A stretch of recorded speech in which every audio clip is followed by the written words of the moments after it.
Hi, welcome to the Sifu Mimi Chan Show. Thanks for joining the conversation.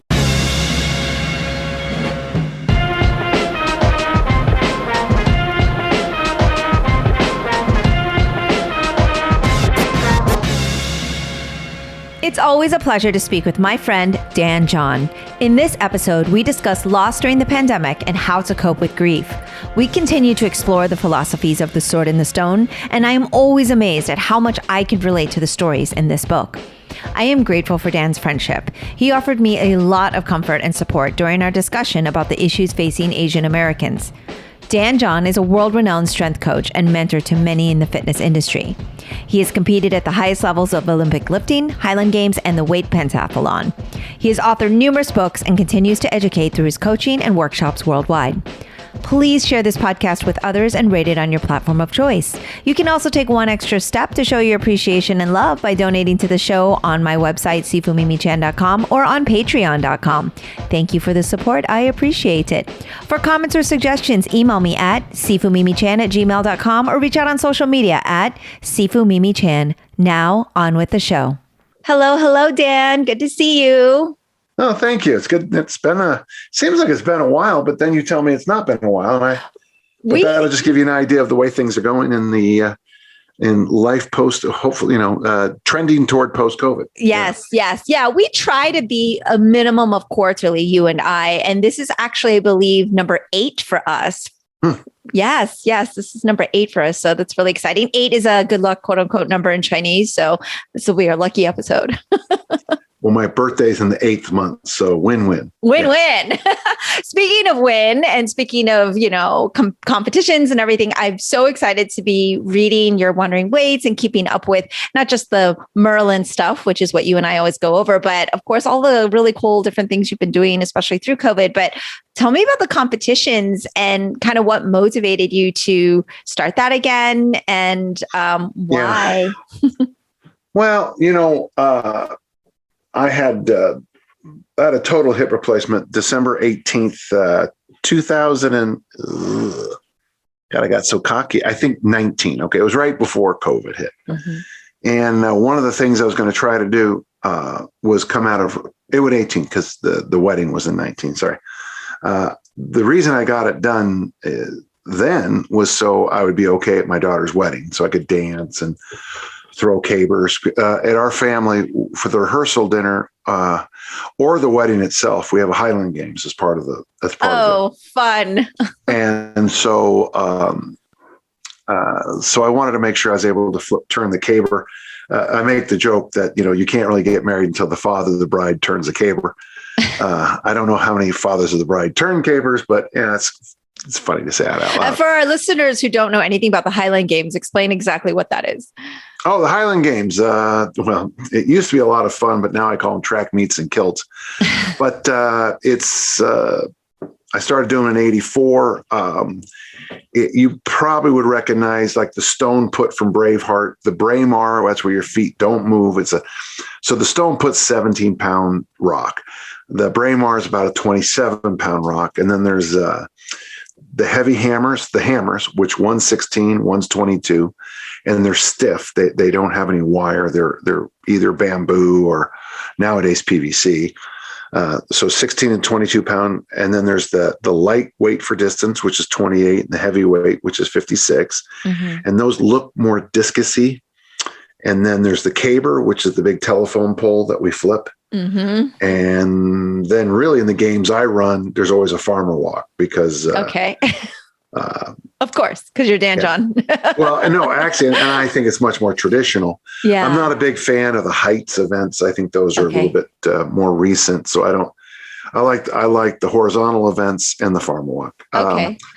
And so the caber, if you type in Dan John caber on YouTube, you'll see me winning the Pleasanton Games.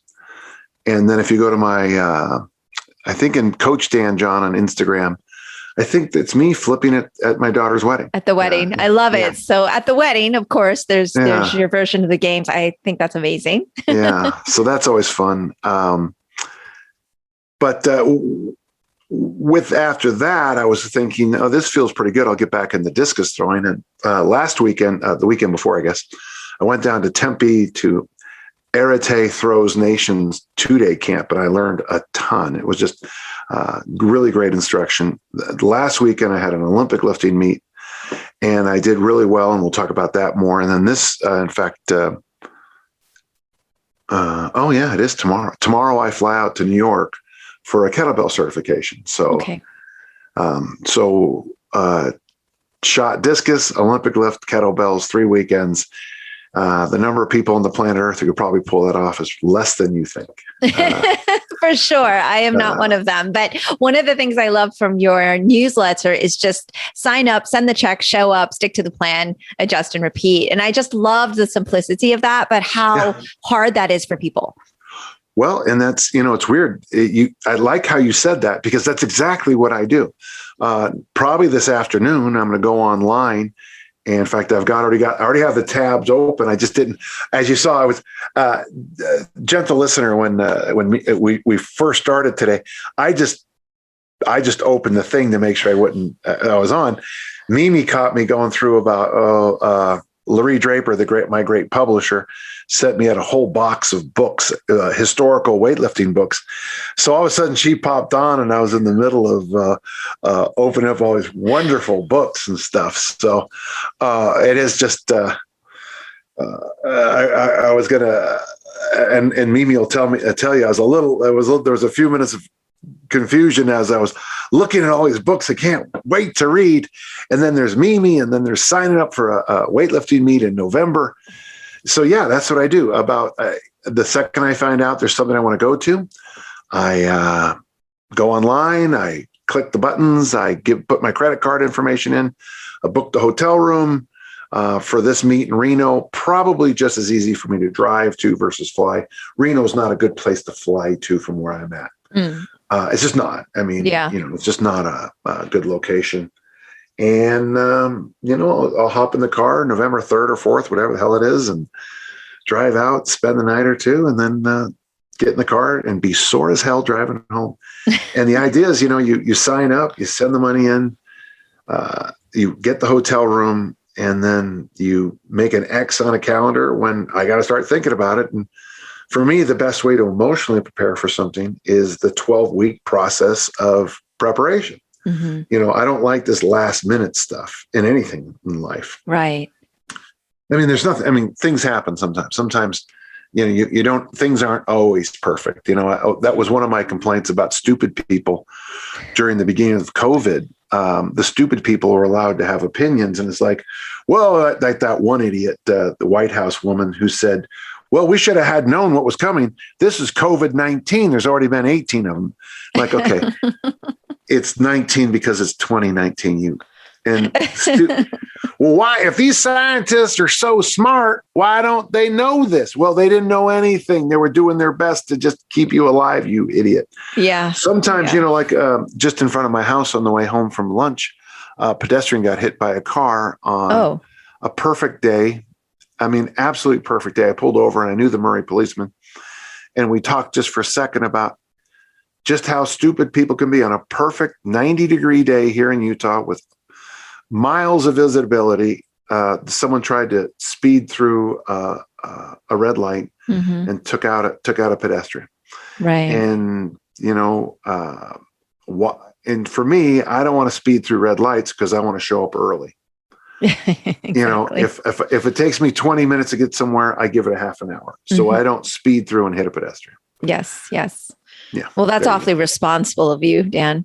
Yeah, what am I thinking? Yes. What are you thinking? Oh, sorry about that. I know off air. It was actually a lot of fun catching you in your not ready for the podcast moment, because I got to see a little day in the life behind the scenes. It was actually kind of fun to be able to talk to you off air and see all of your books and everything and catch up with you. And we were talking, and it's been such a crazy time. And you and I have spoken throughout this pandemic, and every time we speak, there's a new thing. Off air, we were saying, and the new thing that happens to have come up is of course, all the elderly and Asian American community being attacked over the last year. And attacked. Yes. Yeah. And it's just been insane, right? And you asked what I was up to. And I said, well, I'm trying to help with Asian American history here. And Yeah. Florida's kind of crazy. And we were kind of going on something that I think would be great for listeners to get your coping mechanisms, because we've all in some way had to grieve a loss of something, whether we did lose someone through COVID, which, unfortunately all of us maybe have, or at least know somebody who has. There's been loss of jobs. There's been loss of opportunity, like you mentioned. There's been just a lot of loss.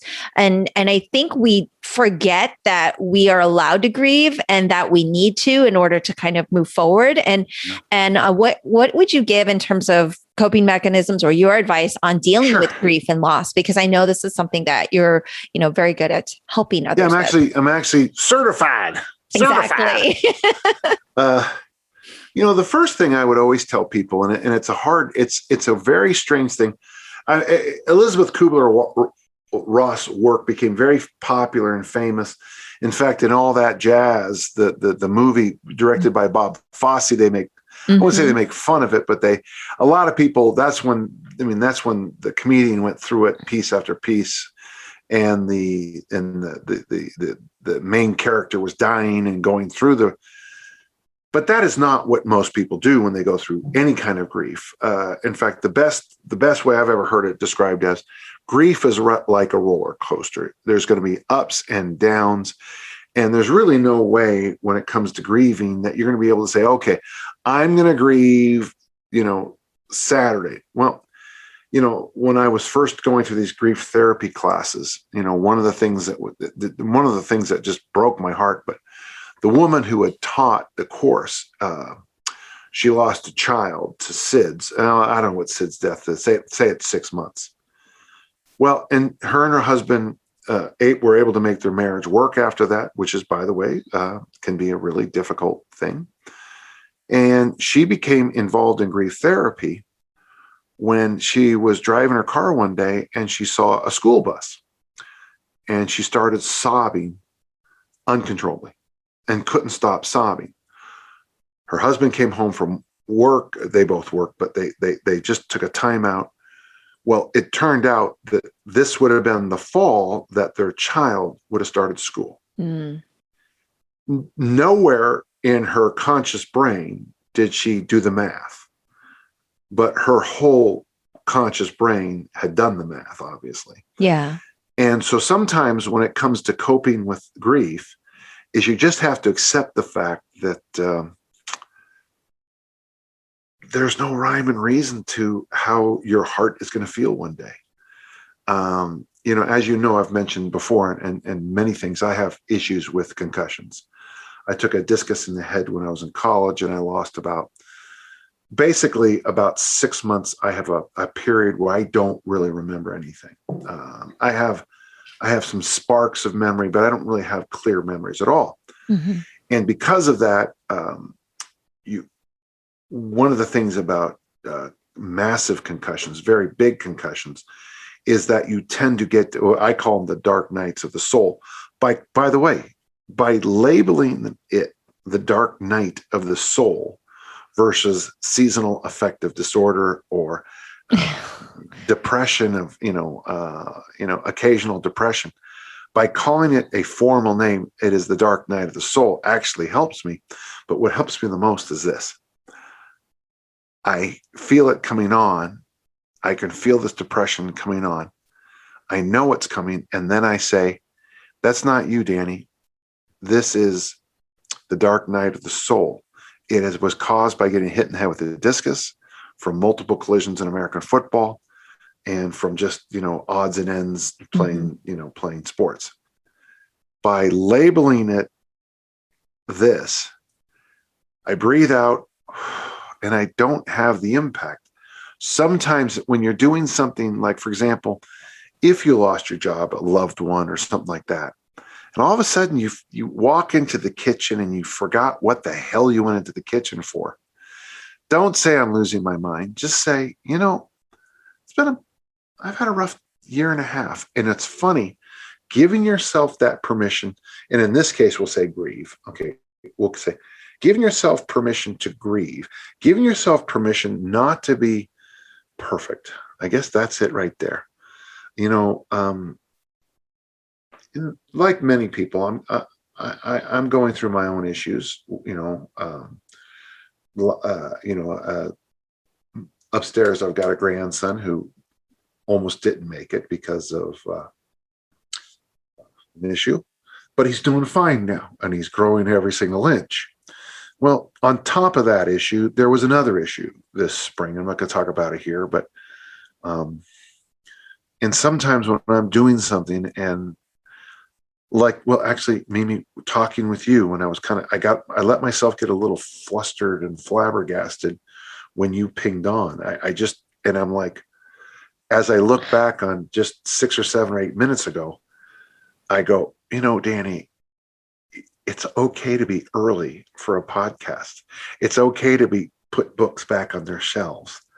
It's okay for Mimi to wait a few minutes while you set up. It's okay. And it's weird because here I am giving all this sage advice, but at the same time, I too am walking. I'm walking through the shadow of death, like so many others, and actually, that was my third point, and I've already hinted towards it. Psalm 23. You do not sprint through the shadow of death. You do not. You do not rollerblade through it. You do not, jet ski through it. You walk. And one of the things that has helped me most in my grief therapy, I don't want to get too specific about religion or sacred scripture or anything, but in Luke 24, it's a 7-mile walk. In the Psalm, you walk through the valley of death. And one of the things I found very reassuring and comforting when I do any kind of grief work or any kind of work where, if you're dealing with a parent with Alzheimer's or something like that, it's the idea that any of life's challenges, let's go for a walk, or let's go get a cup of coffee. Let's have a glass of wine. It's not here are the 7 things you need to know. Mm-hmm. No, let's just sit down. If you ever join an anonymous program of any kind, especially if it's for a spouse or a child, like one of the things that when you first go to any kind of program, you want the other participants to give you a checklist. Here are the 5 things to do to stop your son from doing heroin. Here are the 6 things to do to get your spouse off of whatever. Mm-hmm. And the first lesson you learn is you can't do anything. But the rest of us here are with you tonight. Here's my phone number, and I'll be with you. You're going through the grief. You lost your father, your mother, your child. I can't cure it. I can't. Mm-hmm. I didn't cause it. I can't control it. I can't cure it. But I can be here for you. And that to me is, I just summarized a lot of grief therapy courses, but that to me is the best. Mm-hmm. Is just be there. Yeah. Well, thank you for that. And it is kind of interesting what you were saying in the beginning, how you just don't know what's going to trigger you as well. And it's to remind ourselves that, it is okay just because this happened 6 months ago or a year ago. It's not like things you say you should be over this by now, or this shouldn't affect you anymore, because that's just not the way it works. Right. It's if it were that methodical, it would be a lot different, but can I swear on your podcast? Of course. So my brother Ray went to Vietnam with that group called the 2nd Expeditionary Brigade. That was that group of Marines that went over, and their orders said for the duration. Well, these guys were totally overwhelmed by enemy forces. They didn't have the support. And my brother's group got really decimated. So when he came home early in the Vietnam War, it's before all the anti-war stuff came out, I wouldn't say he was fine, but later he would talk about things like post-traumatic stress, as he would call them, these guys fucking pussies, And then 2 weeks before my father died, he lost his house in the Oakland fires, the famous Oakland fires. Oh. And when Ray visited his house, you could see he wasn't there. Mm-hmm. And he later said that all I had done with my memories of Vietnam is I just shuffled them off. Mm-hmm. And what happened when he saw his home completely, the only thing that survives, by the way, is coffee mugs. Coffee mugs survive because nothing else survived. There was a shell of a motorcycle. There was a shell of cars. Everything else was gone.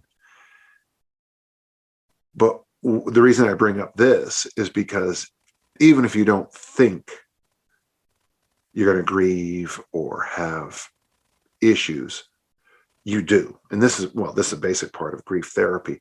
Very often you'll go to a funeral and you'll see somebody who looks just like they're not even affected by it. That's the person I worry about the most. Mm-hmm. The person who throws themselves on the coffin and sobs miserably and makes a public display probably is going to be okay. It's the person that just keeps checking the boxes and, that kind of thing. In my own case, losing my brother 2 years ago, again, fires haunt my family, in case you wonder. So my brother lived in Paradise. And of course, if you watch the movie Gentle Listener, Rebuilding Paradise, it's on National Geographic and it's on Delta, by the way. The funeral at the end is my brother Phil, which is, so it's been 2 years. And, and what makes me grieve the loss of my brother Phil comes and goes. It waves in and waves out.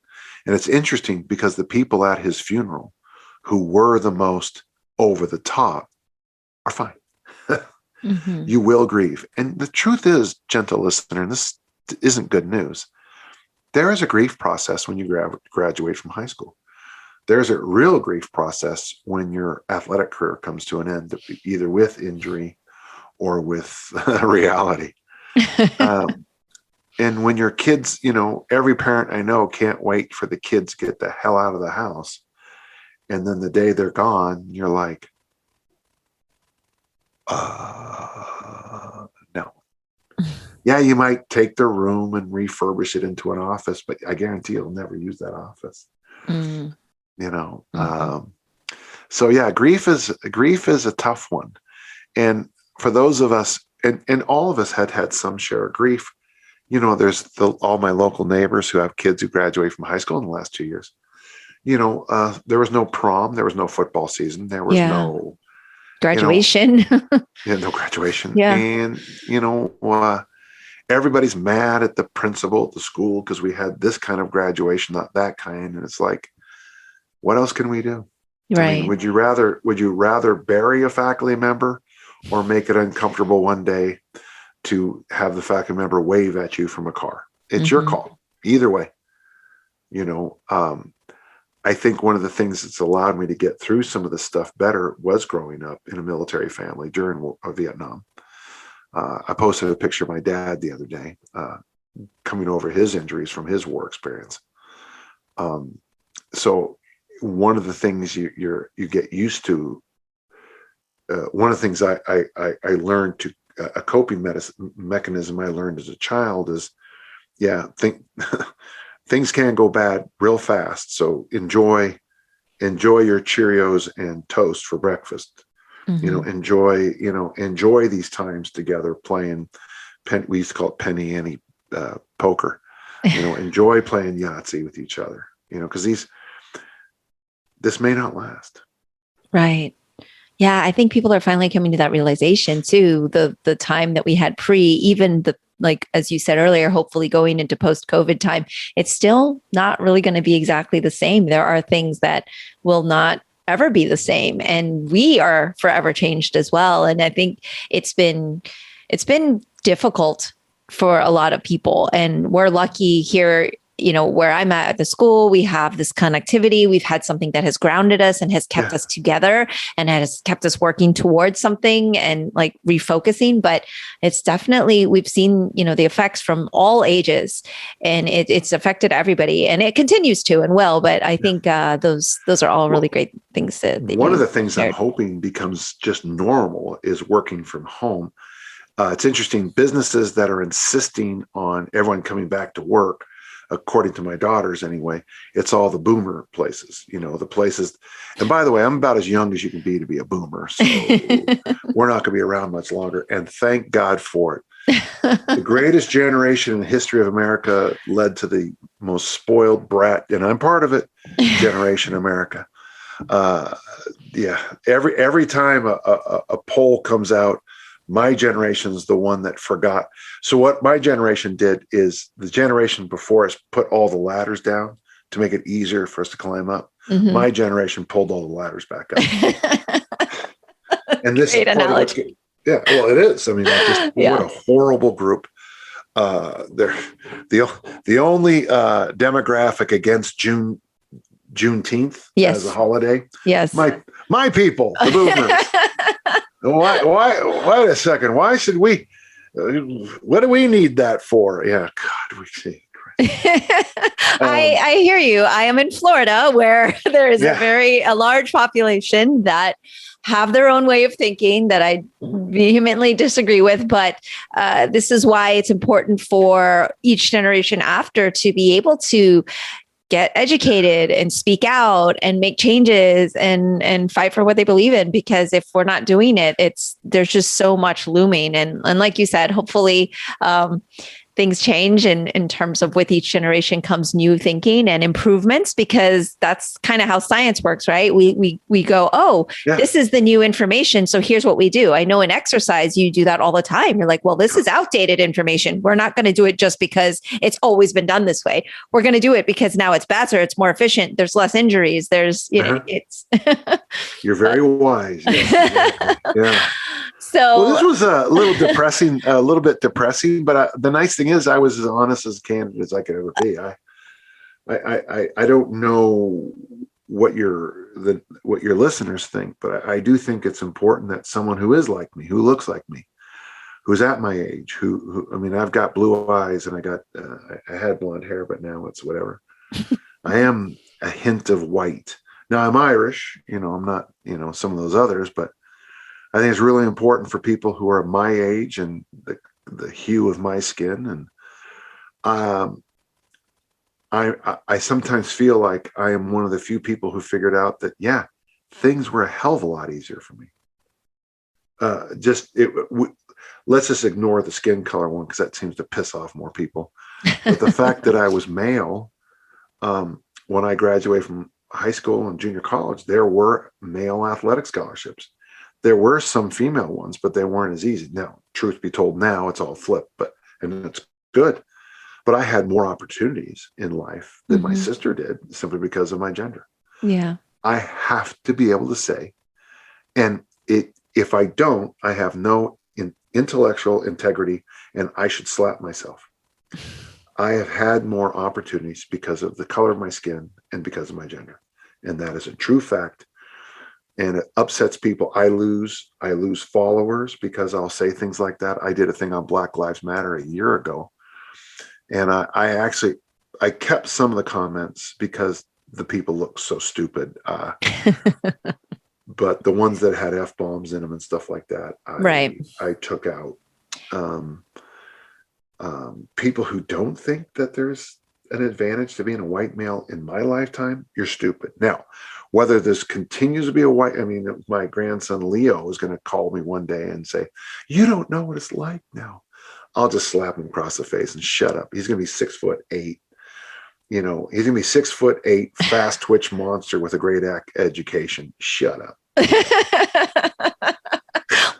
Well, thank you for that. Actually, it is appreciated by especially someone like me, right? A member of the BIPOC community, Asian female. And you're Asian? Yeah. Well, you should have said so. I had no idea. and it's hard to have these conversations sometimes because people don't want to hear things. But I think a lot of times the ones that are doing the comments and the F-bombs on your thing and unfollowing you, and I've tried to tell myself this anyway, so I don't lose hope for humanity, that it's just so much of their insecurity and them not being able to cope with their feelings and blaming other people than their true hate for others. But it's been a challenge for sure, especially seeing like my community specifically being attacked and the elderly being attacked. Like that has been very, very like, it was crazy for me. So Larisse sent me out the 2 of Tommy Kono's books. And Tommy Kono has been my hero since I first started lifting weights. He was in an internment camp and he was suffering from asthma, and he turned to weightlifting, and he became a multi-gold medalist at the Olympics, Mr. Universe, the West German coach, the Mexican national coach. And we just never, only now after his death are people coming to grips with the fact that Tommy Kono should be in that pantheon of American sports heroes. If you were to have a list of the top 10 American sports heroes of all time, Tommy Kono is on that list. But he's not. Mm-hmm. Why isn't he on that list? Now, he did not play a professional sport, and I get that. But, I mean, Muhammad Ali, Cassius Clay won a gold medal and was a world champion. Yeah, and Tommy did that 3 times and 5 times. Mm-hmm. And it's true. But here's the thing. And both of them, well, that would make it a very cool list.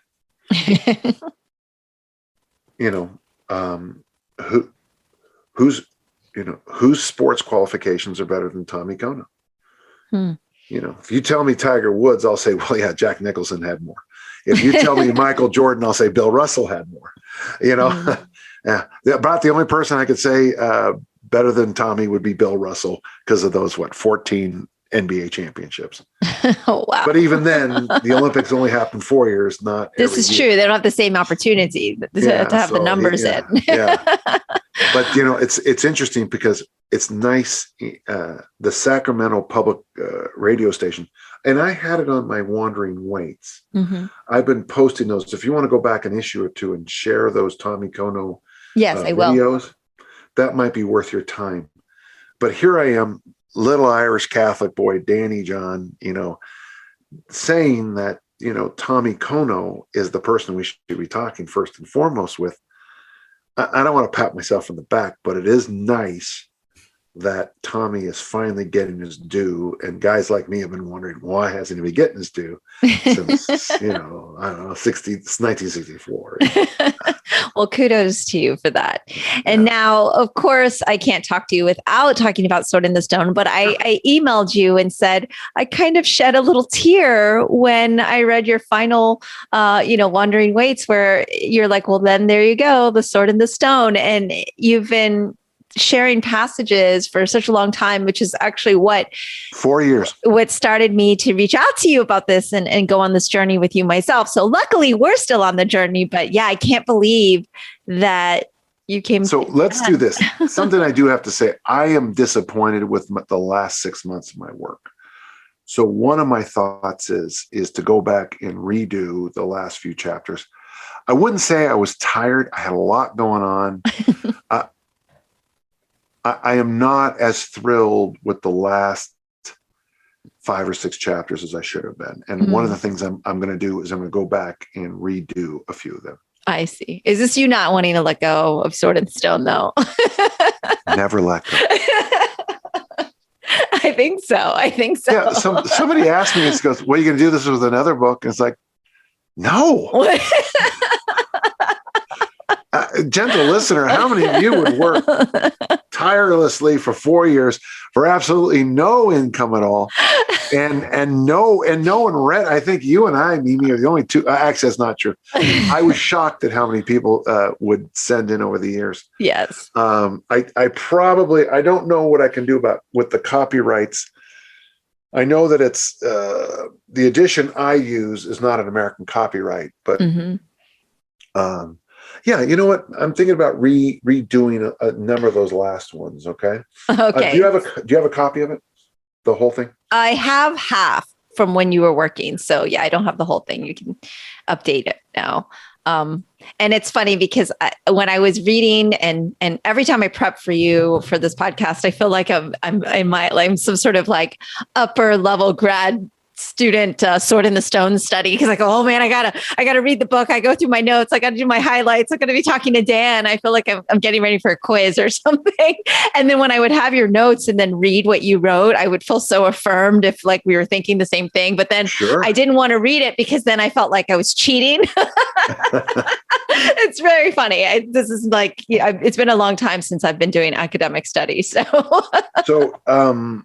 what you're going to see, and it just posted up, I just sent you the whole thing. Okay. Okay. Thank you. So Got it. What's your birthday, Mimi? January 30th. Every year? Every year. Every year. All right, let's get started on all right. Sword in the Stone. All right. We left off after Madame Mim. So we were able to wrap that up, which was a lot of fun in our last discussion. And the next discussion takes us into chapter 7, which is tilting and horsemanship.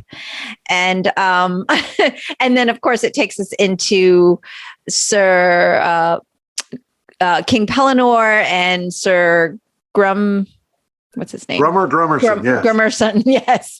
And that's always a lot of fun. But so in chapter 7, we start off with that education, which in the beginning, they start off saying tilting and horsemanship had 2 afternoons a week because they were easily the most important branches of a gentleman's education in those days. And I find that hilarious, of course, because that's all the physicality that Merlin is trying to say. No, these are the important things. But then in those days, it's kind of backwards. Right. Well, the first thing is you have to always remember when you come up to these specific, so any of the non-animal chapters, the transfiguration chapters, you have to go back to the very first paragraph in the book. You always have to go back to, and I use the Dennis. Oh, by the way, and I have Dennis Nolan. I'm going to buy some more Dennis Nolan artwork. Okay. But when you go back to the very first chapter, it's when it says on Mondays, Wednesdays, and Fridays, it was court hand and sumale logicalis, while the rest of the week it was organon, repetition, astrology. The governess always rapped. Okay. In the afternoons, the program was Monday and Fridays, tilting and horsemanship. Tuesday, hawking, which will come up the birds, in several coming up. The next chapter. Wednesday, fencing, which shows up more so in the end. Thursday, archery, but remember they're playing popinjay. And Saturdays, the theory of chivalry with the proper measure to be blown at all occasions, terminology and stuff like that. But if you remember, when we get to Mr. Twitey and the boar hunt, that's when we'll meet Pellinor again. And it's because he forgot the etiquette and the boar hunt. Right. With the fumants and all that. Yeah. And so basically the next part is the craze for games was the ruination of true scholarship. So I feel like this is like Merlin kind of always saying, this is why I'm here, because I need to bring balance to Wart's education, or actually educate Wart, because he feels like he's basically not getting the education that he needs. And do you think that, this part said nobody got scholarships like they used to do when he was a boy, and all the public schools have been forced to lower their standards. I just think this is, again, White kind of just jabbing and and taking us. It's interesting how he can take us out of the story, but stay in the story, because he's always like making us aware that, I'm writing this. when people talk about if this is historical or not, I always look at him like, how stupid are you even? One of the things that you might not is there's references in this chapter to the next book, Witch in the Wind. The Wind, yeah. One of the things that's going to happen when Arthur first has to deal with the barons who are rebelling is that the barons see fighting as a sport. So they're going to go through and kill all the unarmed people. And Arthur and Merlin come with a plan to kill the barons. and it's considered very unsporty to actually bring war to the wealthy class. And what's the wealthy class don't like that. Well, what's interesting is that you remember, white is a product of World War I. And that was one of the big knocks on England, is England still had class warfare issues in threat. Like the elitists. Sir Douglas Haig once said that the machine gun is a much overrated weapon. And he felt that if the British soldier was braver, they could run through it. Oh. Well, they just, and of course, this would probably not go over well, but, they would send the Irish battalions in just to get the German gunners, their barrels hot, too hot to fire. So that was still an issue. And as I understand it, classism still existed somewhat in World War II. And I'm sure it's still that way too. I remember, I know that with the Princess Di's kids and Andrew and those guys, they still, they get a whole bunch of award, honors for that wouldn't be bestowed on a normal, helicopter pilot. Yeah, it's interesting because we're all so fascinated by the royal family. And even though we're all evolved and know that elitist and classism is not beneficial for society, but at the same time, I fully admit it's hard to not kind of get sucked into watching the drama and kind of just, it's like another world, right? And just kind of, it's unbelievable that it wasn't too long ago that country was ruled by a monarch, and that it was just technically still is, but, right. And you would know as well as anybody about the Disney princess thing. I mean, it is and the thing is, you have to kind of sit back and go, I have no issues with little girls doing that. The same way I have no issues. When I was young, we were the Three Musketeers, and we beat the hell out of each other with anything that protrude. Could be my favorite one was that cardboard roll. Yes, from the gift wrap. Gift wrapping. Absolutely. I use that as well. We would just beat the living hell out of each other with that, we had these long, you could rip them up. They were Easter lily things. We just beat each other senseless with those things. I got no issues with that, but I guess it becomes an issue for me, when you see someone who, they still are doing that, I don't have any issues with that either. Do whatever you want, folks. I don't care anymore.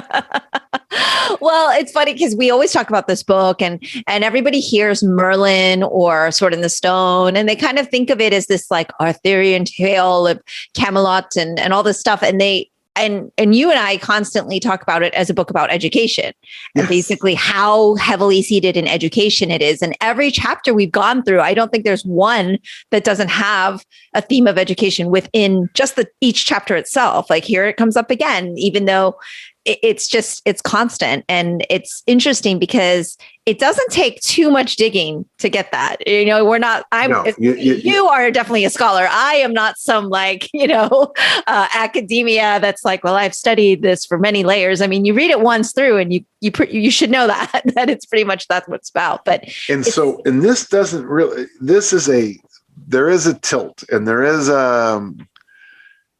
they do use spears, and they do. And the thing is, though, they get into a bickering match. Pellinor and Grummerson get into a bickering match about, no, you didn't. Yes, you did. I did not. Yes, no, you did. Yes, I did not. It was you. You did that. And so it ends up in a schoolyard fight, and the two of them accidentally knock each other out. And like White and Merlin says, don't worry, they'll be the best of friends when they both come to. Mm-hmm. And so even though it's about tilting, jousting, fencing, it's also just about the way human. It's about two guys. It's like two men fighting over a bowling game. I mean, it's just, you did not. It's Big Lebowski. Counting to zero. It's. In fact, if you watch Big Lebowski while you're reading this chapter for the bowling scenes, you will find that I don't know. I doubt there's any influence to the Coen brothers, but you will see much of the same dialogue and right. The similarity between the banter. I never would have pointed that out. I never would have made that connection. It's been a long time since I've seen that film, but I've been rereading this book for a while now, and it gets more visual. And unfortunately, fortunately, I still have imagery, of course, from the Disney film in my head, because that was one of my first exposures. And so it's hard for me not to see those characters when it comes to bantering. Like I want to kind of come up and have like a different imagery. Like that's something I wanted to talk to you about as well. Like if there are films that you've liked that have done Sword on the Stone takes or TV shows, and because there's been so many, and I have to admit, I gravitate towards all of them because I love the theme so much. I only think there's really one good Arthur movie, and that's the truth. People ask me if I watch like Merlin. It's a sci-fi show. Yes. There was an earlier one. I loved it. I think it was Sam Grant, the guy from Jurassic Park, was Merlin in another series. Okay. Camelot is terrible. The movie is terrible. Instead of going, they used Richard Harris instead of Richard Burton. That was a mistake. God only knows. I don't even remember who the Julie. So instead of Robert Goulet, Julie Andrews, and Richard Burton, the French guy who sings "If Ever I Would Leave You," it's terrible. It's just, it's not as bad as Peter O'Toole's Man of La Mancha, but which is a high standard for bad singing. The only movie I've ever liked Arthurian is Excalibur. Okay. Patrick Stewart is the father of Guinevere, and he is magnificent. They used the movie from Carl Orff's. Come on now.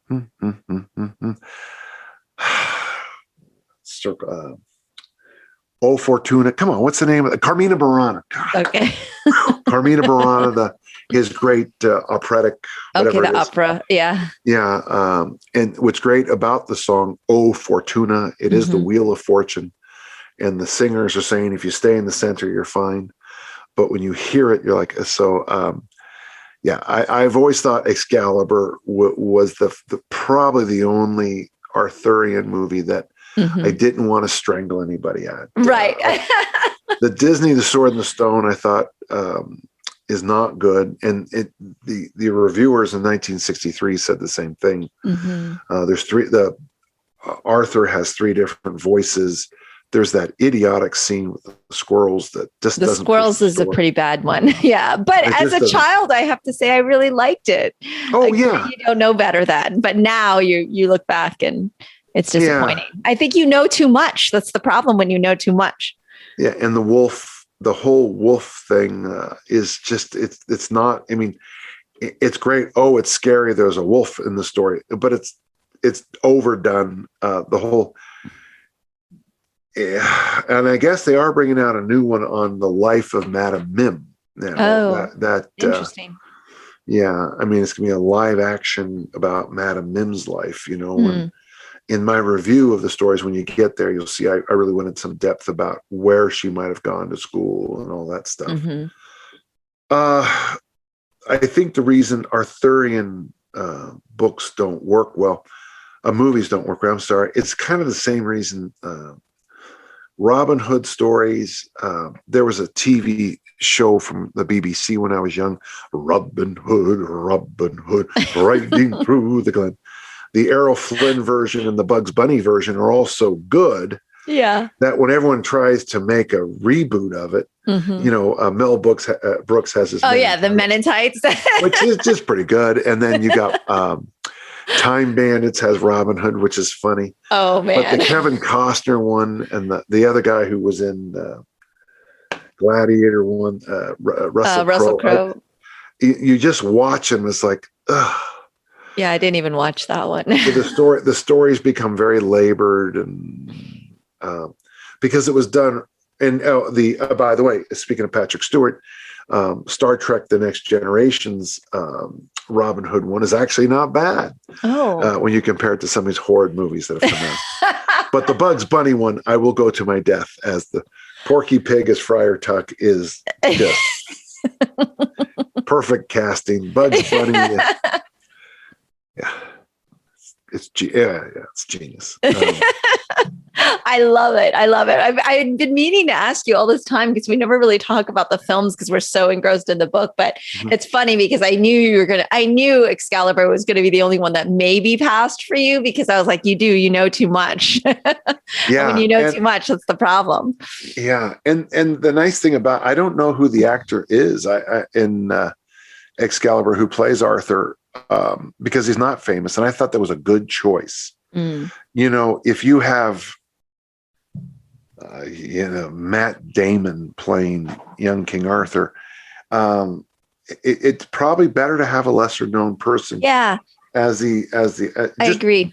And my knowledge of movie making is nil, but I have strong opinions about everything. So. Yeah. But the Sword in the Stone, you can have really strong opinions on. I mean, I think, wow, you've really done your due study and research. So I think that one you're very entitled at this point with this. You've earned it. You've earned it. One of the things in this chapter that made me kind of laugh because of Merlin's like grumpy, curmudgeon-y way, he gets like very spiteful, and so I like when he said that. I don't remember what it was that Sir Ector did, but Merlin was really furious. So he gave him 2 nights of rheumatism. Yes. And what was it that Sir Ector did? Let me look that up because it's just too funny. But I guess it was... I guess it was just he was having the games. He was having more tilting games. And so Merlin was frustrated with that. And so I think that's because I feel like a bit of a Merlin all the time where I'm trying to be kind instead of right. And I'm trying not to be spiteful or lash out on some of the madness that's been going on. And I'm trying to take what's considered the high road, but it doesn't feel good all the time. Like I feel like I want to be like Merlin, where I'm like, I would like to give someone rheumatism or more than that for 2 nights. And but then it makes me feel like that's not the right thing to do, but I kind of want to be Merlin. So one of the other things about this particular scene, and I hope you don't miss it, is that Arthur is crying because once again, he wants to be a knight. Mm-hmm. He's going to call himself the Black Knight, I think. Yes, the Black Knight. I highlighted that. And he'll, I have a quote here. Merlin says, "Your wife will scarcely enjoy the life." And then Arthur, "Oh, I'm not going to have a wife. I think they're stupid. I shall have a lady love, though, so I can wear her favor in my helm and do deeds in her honor." And then things get a little quiet. Don't forget, it's almost the next story, I think, is when we go off into the forest and we meet Robin Wood. And when Arthur meets Maid Marian, his views on women changes radically. Very radically, yes. And so it's kind of a fun little thing to see it because, God, I'd like to sit down with little Danny John, who was about 12, 13, and listen to what. And the funny thing is, and I got to say this, he was right about a lot of stuff. He got, I think in a recent Instagram post, I talked about a thing I found. When he was 14, he wrote in his journal, which is right behind me, that when he's my age, 50 years from now, he would like to do squat snatches and presses, overhead presses, to keep himself young and healthy. Oh. And so I did a little Instagram on it because he's exactly right. Squat snatches and clean and press keep me young and healthy. Absolutely. And little shit got it right. 1971, he got it right. I love it. We have to celebrate those wins. Yeah. And I'll look at my journal sometime and there'll be little hints about the future and worries about things. And, I have a famous thing about, will I ever get married? Because, I'm not dating anybody. In fact, it even came up today at, breakfast. Do you mind me just talking? No, I love it. We keep going. And Erica and Mike and I were at breakfast after our workout. It was just the 3 of us today, very, very small session. And Erica talked about having, a perm and bangs in her prom picture and this beautiful dress. And Mike went to Olympus's prom and Skyline's prom. And then they both looked at me and they said, "What about prom?" And I said, "Well, I didn't go to prom." And then we just left it dry. Well, the reason I didn't go to prom was we were poor and I couldn't afford it. I had no money. And so I made this little decision that maybe I won't go to prom now, but one day, and today's that day, I'm going to have, I'm going to have money and I'll be able to send my kids to prom. And, I was able to pay for, so my kids went to Catholic schools because I live here in Utah. So I picked up all their education, including their master's degrees. Wow. Because and they never, and I maybe spoiled them a little bit, but it's funny to think about when you read this section here on Arthur. Oh my God, I honestly, I am making this whole thing a little bit too personal, but that's the sign to me of a great book. Is I just reread that section right there on him getting a wife, and he knows he's not going to have his goals. By the way, he's right. He will never be a knight because he goes right from knight to king. And the old Anglo-Saxon spellings are coming back in my head as I explain this all to you. But it's interesting that it would be well worth your time, you parents, if you have a 12 or 13-year-old, to sit down with a tape recorder and a video and talk about their future and video it. And then, and then every 20 years, this is what you thought at 13. And you were right about all this, and you were wrong about this, but not by much. In the same way, I think you should sit down. My sister has been sending me pictures and stories that I never knew. My mom died 41 years ago. My dad always called her Precious, and I thought that was his nickname for her. What I didn't know was that was my mom's nickname. When she played basketball in the old style, female basketball was just a different style. For St. Paul's, her brother, my Uncle Joe, would sit in the stands and say, "Pass the ball, Precious, shoot the ball, Precious." And the opposing teams would make fun of her, calling her Precious. But my mom's nickname was Precious. You know when I found that out? When I was 64 years old. Oh, wow. And so what happens sometimes in families is that you lose these beautiful stories. And that's why I think what you did for your father is so lovely. For our listeners who are new, Mimi did a wonderful documentary on her dad, which might, what you're going to do, Mimi? You're going to have your dad's documentary and Tommy Kono's one of his documentaries, and you're going to share those today. I shall. Because, when we're talking about Asian Americans, your dad was from what part of China? Southern China, from the Shenzhen area. Okay, so from the southern China. Southern China. Southern China, and Tommy is a Japanese American. And their stories have so many parallels. And in both cases, athletics or sports of some kind is part of what makes them more American than the bulk of the people I deal with who would attack. More American than a person who would attack an Asian American. Much more American. So yeah, it's the documentary is a beautiful story. Thank you. And the Tommy Kono stuff, it'll make you wonder why you don't know Tommy Kono. Yeah. No, I'm all in. I'm absolutely going to share those links. And thank you for that.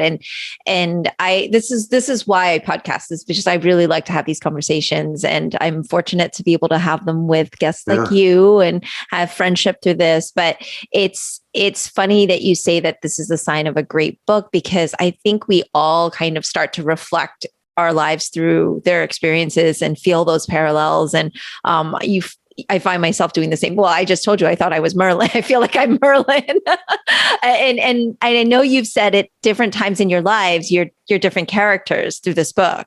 And I think that's sometimes Merlin and sometimes I'm Ward. And sometimes I'm Kay. I always think of my brother Phil as Kay. Yes. I love that. Battling away with them, and little bastard dies. But the sign of a great book, folks, and I do think this, is that in our simple conversation, while you were talking, I just pressed it open and it popped right up to that little part to your wife will scarcely enjoy the life and then it tied me into Maid Marian, and then it tied me, and it then tied me into my story about being 14. It tied me, and that's whenever, and this can happen too. You can be in an art exhibit and just kind of glance up and go, wow.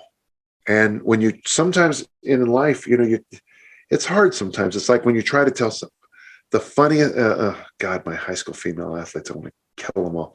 Funniest thing ever. But sometimes you try to tell somebody a story about something funny that happened. And about halfway through the story, you realize you kind of had to be there. Yeah. Well, sometimes like when you see great art or you hear something, you listen to some music that is just absolutely transcendent. And then someone will say, well, what's going on? And you'd be like, and then when you try to use words, Hamlet, you flounder and you just can't. And that's, to me, is what a great book is when they use words to leap you into a different world. In the same way the artist's pen, the artist's paintbrush, the musician's instrument or voice, an instrument, I guess, can transcend everything. And that's what I think is life's beauty. Leo's now starting to smile and actually laugh.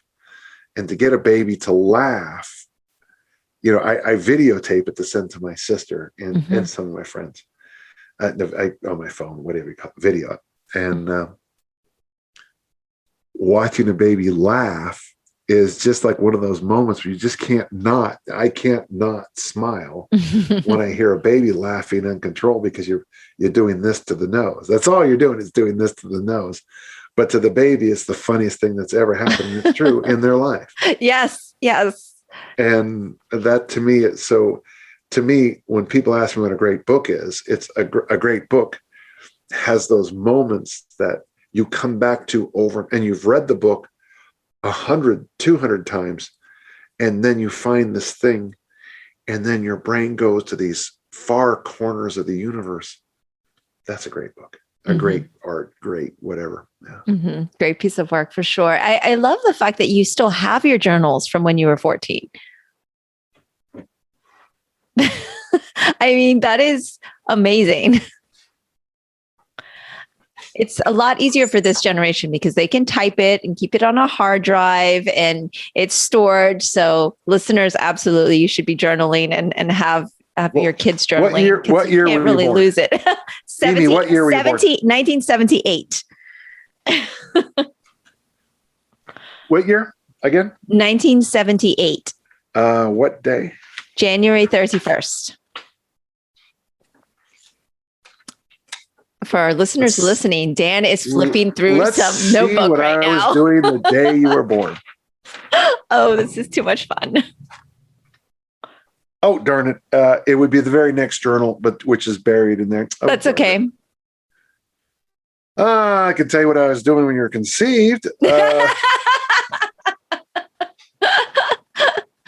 Oh my gosh. I love it. That is too crazy though, that have you always kept like your records of everything? That is just your nature, or well, yeah, as best I can, yeah. Well, this one here, I can grab it. Yeah, so this one here, this is my first one. Wow. That's Phil Grapaldi. He was my hero. Spiral notebook. Yeah, and then here's Dave Cheney, a football player I wanted to be like, and here's Gary Ordway inclining. And here's one of my first little graphs about how to learn if I can do. Yeah, I see it. There? That's squat, me bench press. If it's a whole body workout or not. So, this isn't my first one, but it's close. Okay. Yeah, amazing. Oh, I have a note here from March 3rd, 1978, because I forgot some information. Oh, okay. And a few years later, I added it. On March 25th, 1972, on the incline bench press with 65 pounds, I did 8, a set of 8, and a set of 4. In the bench press with 65 pounds, I did a set of 8, 6, 4. I squatted 65 pounds, 10, 10, 10. Oh no, and my left elbow barked a little bit, so I applied fast heating minute rub to it. Oh my goodness. Wow. Not just do you keep the journal, but you're a very good journaler. So Well, not very. It's just, yeah. So one of the things that helps me with a lot is when I am working with someone, it humilifies me. When I'm going, God, what the hell? Why did you? Yeah, that's 65 pounds. I ended up that year benching 100. The next year I benched 2. The next year I benched 3. And you wouldn't believe me where I went from there. But yeah, I can go back and look at these workouts and say, yeah, I did that. Yeah, I overcame, there's a lot of issues going on in my life in 72. So by this time, let's see, 72, Phil would be going into Korea, and then Nam right after that. Two brothers at home who were disabled by the war. My dad was starting to drink really heavy then. There's a lot of crap going on. Mm-hmm. But by reading that journal, I can get my head back into that time and get a toolkit for how I overcame it in 72. And this and this and this worked, that and that and that didn't. And that's why I think there's real value in having journals long term. Yeah. And wow. especially as a strength coach or a throws coach, it takes me back to the process. So if I am working with a 120-pound high school freshman who has big aspirations, I'm talking about a boy, I can say, yeah, I was 118 as a freshman, and this is what I did. This is my journey. Yeah. Awesome. Yeah. Awesome. Oh my goodness. Well, thank you so much for sharing so much of yourself with me, but also with all the listeners. And we made it through chapter 7 today. So okay, next time, do me a favor next time and tell me what chapter you're working on. And okay. I will make sure I do a little extra homework. But oh my gosh, no, you don't need to do extra homework. Oh, okay. It's going to make me feel like I need to do extra homework. Yeah, kind of expecting that. Mimi, as always, you're a delight. And you're a delight. Very soon, okay? Yes, thank you so much. Great to see you. Talk soon and good luck. And, don't let the assholes get you down. Keep doing the work. As there was this great singing group called the Weavers, and something very bad happened in America. And the lead singer of the Weavers, he's not the most famous. Pete Seeger is the most famous, and he famously said, "This too shall pass." So yes, thank you for that. I appreciate it. Right. Until next time, Dan. Until next time. Bye-bye now. That's all for today's episode. Thanks for listening to the Sifu Mimi Chan Show. Please subscribe and rate my podcast on your platform of choice and leave a review. You can become a patron of the show at patreon.com/SifuMimiChan to help keep this podcast going. Follow me and interact on social media at Sifu Mimi Chan on Instagram, Twitter, or Facebook.